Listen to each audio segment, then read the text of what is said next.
नमस्कार, आप देख रहे हैं अनोखी आवाज और मैं हूं आपके साथ पूर्वी राय।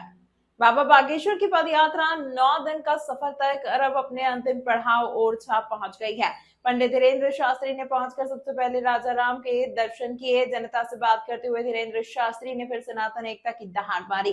बाबा बागेश्वर बोले, सभी हिंदू रोज 1 घंटे धर्म के लिए दें, मैं आपको हिंदू राष्ट्र दूंगा।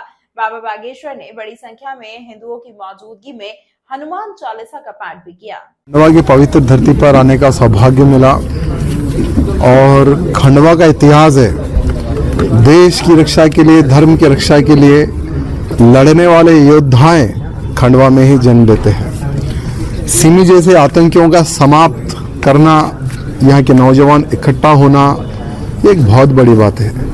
और आज 15 वर्ष बीत गए, कुछ आतंकी यहाँ पर पैदा हुए थे, उनको भगा दिया गया और उसी संदर्भ में कार्यक्रम हर वर्ष यहाँ पे होता है। बस उसी कार्यक्रम में सम्मिलित होने के लिए खंडवा आने का मौका मिला। भाई साहब, बांग्लादेश में लगातार हिंदुओं पर हिंसक हमले हो रहे हैं और लगातार हिंदुओं पर दबाव डाला जा रहा है, इसको लेकर के देखिए, आज हम सिर्फ बांग्लादेश में देख रहे हैं कि हिंदुओं पर अत्याचार हो रहा है। इस्कॉन मंदिरों को ताला लगाने का प्रयत्न किया जा रहा है, साधु संतों को अंदर डाला जा रहा है।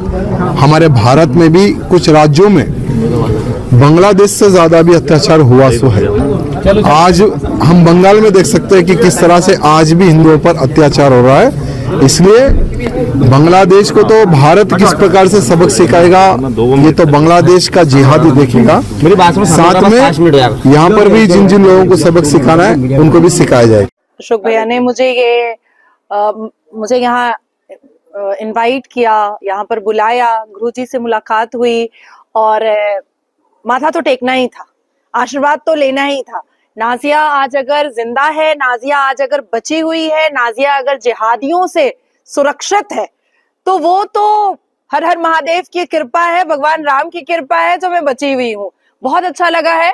और जिस हिसाब का आयोजन है, जिहादियों को मुंह तोड़ जवाब देना है, उनका हिजाब खोलना है और पूरे भारत में जिस हिसाब से थूक जिहाद, मूत जिहाद, लब जिहाद, ये सारे जिहाद का जो कार्यक्रम चल रहा है, आज उससे भी थोड़ा बहुत पर्दा उठाने की जरूर कोशिश करूंगी। वक्फ बोर्ड को लेकर के लगातार चर्चाएं हो रही हैं, संपत्तियों को लेकर के दावे की बात सामने आ रही है लगातार। वक्फ बोर्ड देखिए, एक फैब्रिकेट लैंड माफिया है। वक्फ बोर्ड ना ही अल कुरान में लिखा हुआ है और ना ही हमारे संविधान में लिखा हुआ है। ये बात मैं पिछले 4 साल से बोल रही हूँ। सुप्रीम कोर्ट के अंदर परिषद में भी मैंने ये बात बोली थी, गेट डी के सामने भी मैंने ये बात बोली थी, सीपी प्राचीन हनुमान मंदिर के सामने भी मैंने ये बात बोली थी कि अल कुरान में अगर मुसलमान बोलते हैं कि वक्फ बोर्ड एक शरिया का एक हिस्सा है, तो मुझे अल कुरान के अंदर से दिखा दो ना भैया। और शरिया हम क्यों मानेंगे? हम क्या जिन्ना को मानते हैं? मुसलमान क्या जिन्ना को मानता है? अगर मुसलमान जिन्ना को मानता है तो टिकट टू पाकिस्तान, यहां रहना है तो संविधान मानना है। तो वक्फ बोर्ड एक कंप्लीट लैंड माफिया है, इसके अलावा कुछ नहीं है। और लाखों 1.5 लाख से ऊपर लोग जो मेरे परिचय में हैं, उन्होंने, उन मुसलमानों ने वक्फ बोर्ड के खिलाफ केस करके रखा हुआ है।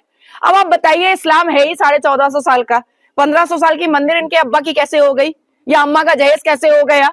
तो ये तो समझना पड़ेगा ना भाई। ये आपको बेवकूफ 77 साल से बना रहे थे, ये बन रहे थे, अब प्रखर होकर के बात करने की नौबत आई है। वक्फ बोर्ड में संशोधन की जरूरत नहीं है, मैं फिर बोल रही हूँ, वक्फ बोर्ड में संशोधन की जरूरत नहीं है। वक्फ बोर्ड को वैनिश करने की जरूरत है, इरेज करने की जरूरत है। और सनातन बोर्ड को मैं समर्थन कल भी की हूँ, सारे नेशनल न्यूज में मैंने किया है, सनातन बोर्ड बनना चाहिए। क्योंकि देखिए, चर्च जो है वो पादरी चला रहे हैं, गुरुद्वारा है वो सिख चला रहे हैं, उसके बाद यहूदियों का जो स्थान है वो चला रहे हैं, मजार है, मदरसा है, मस्जिद है, इमामबाड़ा है, ईदगाह है, वो सारे जो है वो मुसलमान चला रहे हैं। आखिर ये जो एकड़ एकड़ जमीन है, जो चढ़ावा है, जो प्रसाद का है, जो दान दक्षिणा है, उसका हिसाब सरकार क्यों रखेगी? ये पार्शियलिटी क्यों होनी चाहिए?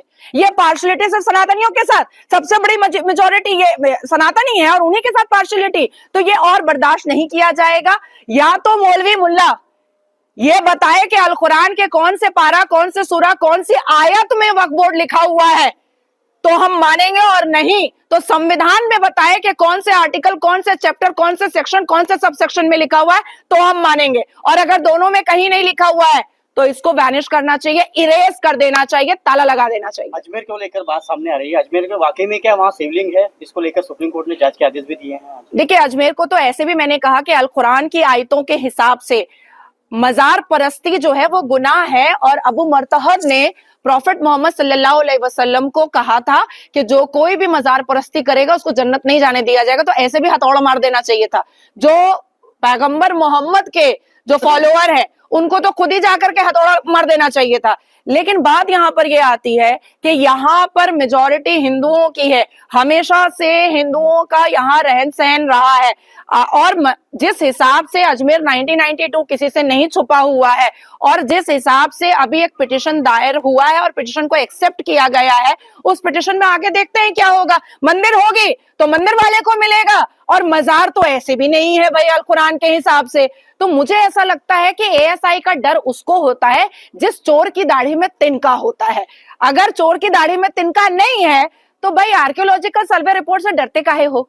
डरते काहे हो? आज मेरे घर पे कोई आएगा और कहेगा कि नाजिया ये मजार था, मैं कहूंगी एएसआई को बुला लो, अगर मजार था तो ले लो, और अगर नहीं है तो एएसआई साबित कर देगा। तो एएसआई से वही डर रहा है जो उटंगे पैजामे वाला है, जो लंबे कुर्ते वाला है, जो जालीदार टोपी वाला है। हम तो नहीं डरते भाई, हम तो संवैधानिक मुसलमान है, हम तो नहीं डरते। ठीक, ये सबसे बड़ी मेजोरिटी कौन है? हिंदू ही है ना। तो हिंदू राष्ट्र नहीं बनना चाहिए? हम क्या पाकिस्तान में जाकर के बोल रहे हैं कि पाकिस्तान को हिंदू राष्ट्र बनाओ? भारत तो हिंदू राष्ट्र है ही है। लेकिन इसको लेकर जो नेता को सामने आना चाहिए, लेकिन नेता सामने नहीं आ रहे हैं। और धीरेन्द्र शास्त्री जो लगातार हिंदुओं को लेकर भाई वो सनातन धर्म के एक संत महंत हैं, वो सामने आए हैं, वो अपने हिंदू राष्ट्र के बारे में बात कर रहे हैं। क्यों नहीं किया जा सकता है? मैं नाजिया इलाही मैं भी कह रही हूँ, और आज से नहीं कह रही हूँ, मैं 2019 से कह रही हूँ। इस खबर में फिलहाल इतना ही। अन्य खबरों के लिए देखते रहिए अनोखी आवाज।